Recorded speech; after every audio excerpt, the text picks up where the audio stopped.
கர்த்தருடைய பரிசுத்த நாமத்துக்கு ஸ்தோத்திரம். தேவனுக்கு பிரியமானவர்களே, இன்னைக்கு நாம் பார்க்கும் வேத பகுதி மத்தேயு 4ஆம் அதிகாரம் 17வது வசனம். அது முதல் இயேசு, மனம் திரும்புங்கள், பரலோக ராஜ்யம் சமீபித்து இருக்கிறது என்று பிரசங்கிக்க தொடங்கினார். அதாவது, மனம் திரும்புங்கள், பரலோக ராஜ்யம் சமீபித்து இருக்கிறது அப்படின்னு பிரசங்கிக்க தொடங்கினார் அப்படின்னு இருக்கு வாசம். மனம் திரும்புங்கள், பரலோக ராஜ்யம் சமீபத்து இருக்கிறது அல்லது சமீபமாக இருக்குது. சமீபம்னா ரொம்ப பக்கம் அப்படின்னு அர்த்தம். மனம் திரும்புகிறவங்களுக்கு பரலோக ராஜ்யம் ரொம்ப பக்கமாக இருக்குது, ரொம்ப அருகில் இருக்குது அப்படின்னு அர்த்தம். இதில் மனம் திரும்புறதுனா என்ன, பரலோக ராஜ்யம்னா என்ன அப்படிங்கிறதுக்கு நாம் பொருளை தெரிஞ்சுக்க போகிறோம்.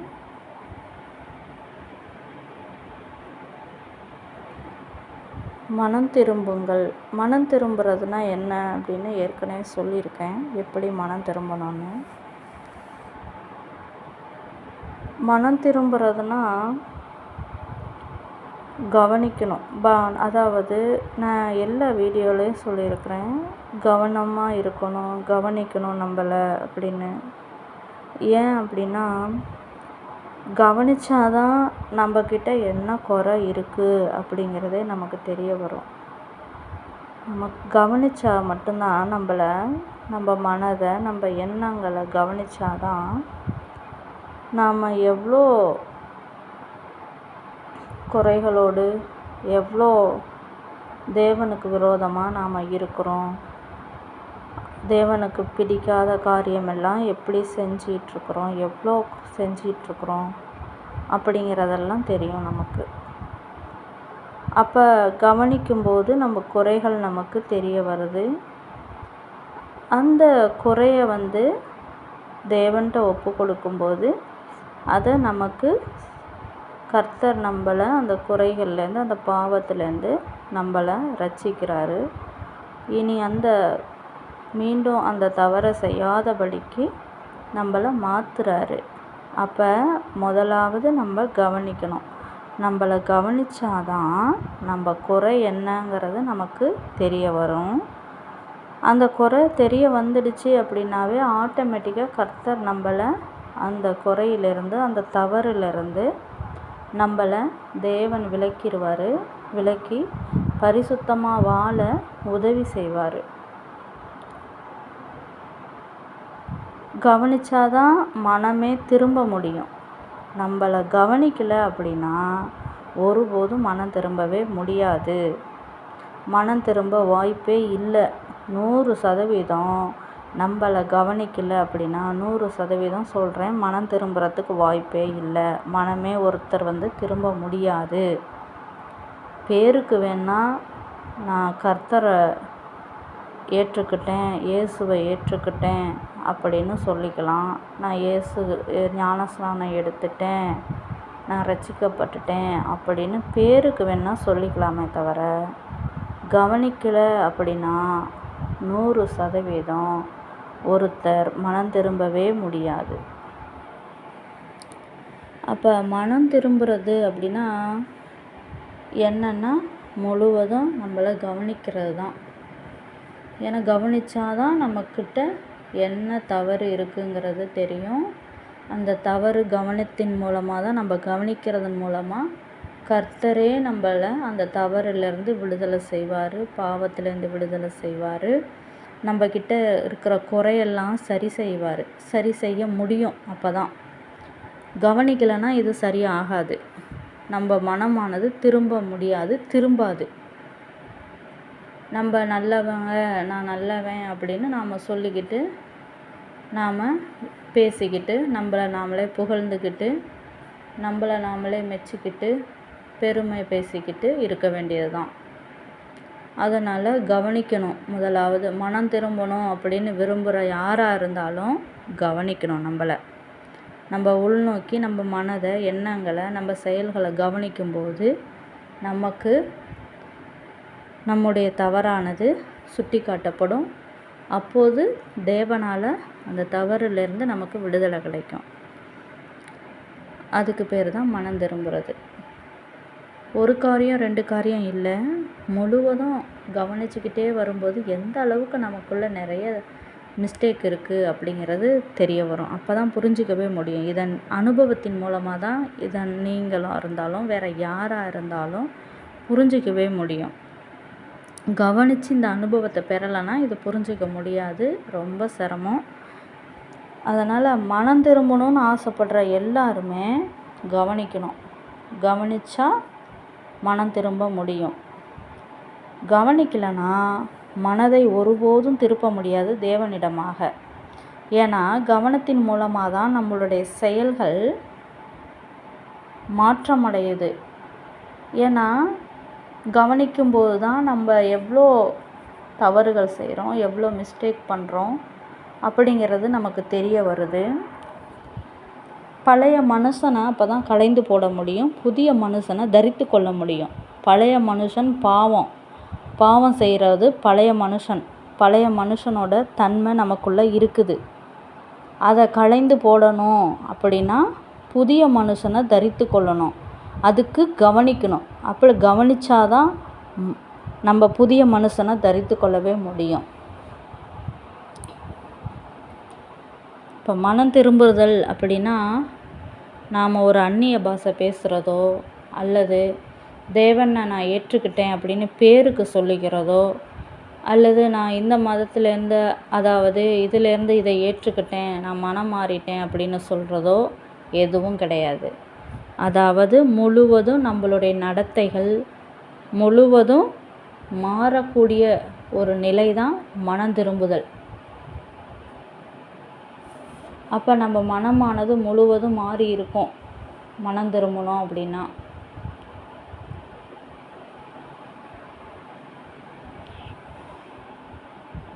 அது கவனிக்கும்போது நமக்கு இந்த நம்மளுடைய மனமானது தேவனிடமாக திருப்பப்படும். அடுத்ததான் பரலோக ராஜ்யம் அப்படின்னா என்னன்னு பார்க்க போகிறோம். பரலோக ராஜ்யம் அப்படிங்கிறது இங்கே பூமியிலே நாம் வாழ முடியும். அதாவது பரலோக ராஜ்யம் நமக்குள்ளே தான் இருக்குது. அந்த ராஜ்யத்தை நாம் கண்டுபிடிக்கணும். அதுக்கு நம்மளை கவனிக்கணும். அதுக்கு நாம் மனம் திரும்பணும். இப்போ மனம் திரும்பிட்டோம் அப்படின்னா அந்த பரலோக ராஜ்யம் நமக்கு சமீபமாக இருக்குதுன்னு வேதம் சொல்லுது.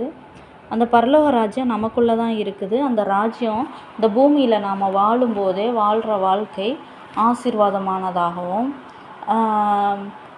அதாவது நமக்கும் மற்றவர்களுக்கும் பிரயோஜனம் உண்டாகும்படி ஆசீர்வாதமுடைய வாழ்க்கையாகவும் மற்றவர்களுக்கு ஒரு பயனுள்ள வாழ்க்கையையும் கொடுக்கக்கூடியதாக இருக்கும்.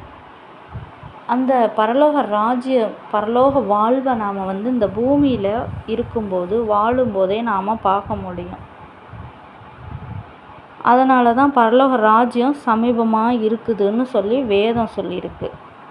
நாம் இறந்த பிறகு பரலோக ராஜ்யத்தை பற்றி நம்ம பேசலை. வேதமானது இங்கே பூமியில் நாம் வாழும்போதே அந்த பரலோக வாழ்வை பரலோக ராஜ்யத்தை நாம் பெற்றுக்கொண்டு அந்த பரலோக வாழ்வை இங்கேயே நாம் வாழ முடியும் அப்படின்னு தான் அந்த வேதம் சொல்லுது. அதுக்கு தான் மனம் திரும்புங்கள்னு சொல்லுது. மனம் திரும்புனா பரலோக ராஜ்யம் பக்கத்தில் இருக்குது. நமக்கு ரொம்ப தொலைவில் இல்லை, ரொம்ப ரொம்ப பக்கத்தில் இருக்குது அப்படின்னு சொல்லுது வேதம். அதுதான் இயேசு கிறிஸ்து சொன்னார், மனம் திரும்புங்கள், பரலோக ராஜ்யம் சமீபத்து இருக்கிறது. யாரெல்லாம் தன்னை கவனித்து தன்னை குறைய சரி செய்து மனம் திரும்புகிறாங்களோ அவங்களுக்கு இந்த பரலோக ராஜ்யமானது சமீபமாக இருக்குது. அவங்க இந்த பரலோக ராஜ்யத்தை பெற்றுக்கொள்வாங்க. பரலோக வாழ்வை அவங்க வாழுவாங்க. பூமியில் இருக்கும்போதே அவங்க வாழுவாங்க. இப்போ நாம் அந்த பூமியில் வாழ்கிறதுக்கு தான் நமக்கு இந்த பரலோக ராஜ்யம் தேவைப்படுது. நாம் இறந்த பிறகு இல்லை, இறந்த பிறகுங்கிறதுக்கே வேலை இல்லை. அதாவது நம்ம பூமியில் இங்கே வாழும்போதே நமக்கு பரலோக ராஜ்யம் தேவைப்படுது. ஏன்னா அந்த பரலோக ராஜ்யத்தை நாம் பெற்றுக்கொள்ளலை, பரலோக ராஜ்யத்தை நாம் பார்க்கலை அப்படின்னா நமக்கு இங்கே வாழ்கிற வாழ்க்கை ரொம்ப நரக வாழ்க்கையாக இருக்கும். அனுதினமும் செத்து செத்து பிழைப்போம். ஏன்னா நம்மளை ஆட்சி செய்யக்கூடியது பிசாசாக இருக்கும். அந்த பரலோக ராஜ்யத்தை நாம் பெற்றுக்கொண்டோம் அப்படின்னா பரலோக வாழ்வு, ஆசீர்வாதமான வாழ்வு, சாந்தமும் சமாதானமும் உள்ள வாழ்வு, பேரின்ப வாழ்வு, அதை இங்கேயே நம்ம பூமியிலேயே அனுபவித்து வாழ முடியும்.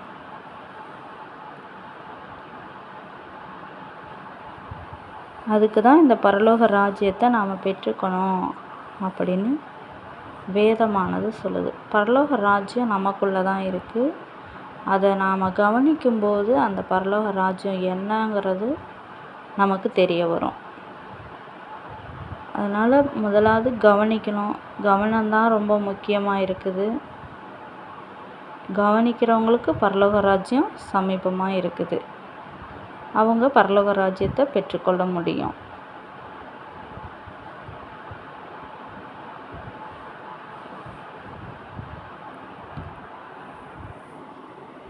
அதனால் கவனிக்கிறதுங்கிறது ஆரம்பத்தில் நமக்கு ரொம்ப சிரமமாக இருக்கும், கஷ்டமாக தெரியும். அதனால் ஃபஸ்ட்டு கவனிக்கவே முடியாது நம்மளால். ஆனால் நம்மளை முழுமையாக கர்த்தர்கிட்ட அர்ப்பணிக்கணும், நம்மளை ஒப்பு கொடுக்கணும். அப்படி ஒப்பு கொடுக்கும்போது அது லேசாக இருக்கும், நமக்கு லேசாக ஆண்டவர் அமைச்சு தருவார். நம்மளை கவனிக்கும்போது அன்றாட நம்ம செயல்களை, எண்ணங்களை கவனித்து வர தான் கர்த்தரோட வழியில் கவனித்து ஒவ்வொரு நாளும் அப்படி வரும்போது தான் நமக்கு முழுமையாக அந்த கவனத்தை எப்படி நம்ம கவனித்து இன்னும் நம்ம எப்படி வரணும் அப்படிங்கிறது தெரிய வரும். ஆரம்பத்தில் அது கஷ்டமாக இருக்கும், போக போக அது பழகிடும், மிகவும் ஈஸியாக இருக்கும். அதை தேவனே நமக்கு உதவி செய்வார். அப்போ கர்த்தர் உதவி செய்கிறத நாமளே பார்க்க முடியும். அதுக்கு தான் கவனிக்கணுன்றது. நாம் கவனித்தோம் அப்படின்னா நம்மளுடைய ஆத்மா, நமக்குள்ளே இருக்கிற ஆத்மாவானது விழிப்படையும். ஏன்னா இப்போ உறங்கிய நிலையில் இருக்குது. ஏன்னா கவனிக்காத வரைக்கும் நமக்குள்ளே இருக்கிற ஆத்மா உறங்கிய நிலையில் இருக்கிறது, தூங்கி கொண்டு இருக்கிறது, தூங்க வச்சுக்கிட்டு இருக்கிறோன்னு அர்த்தம்.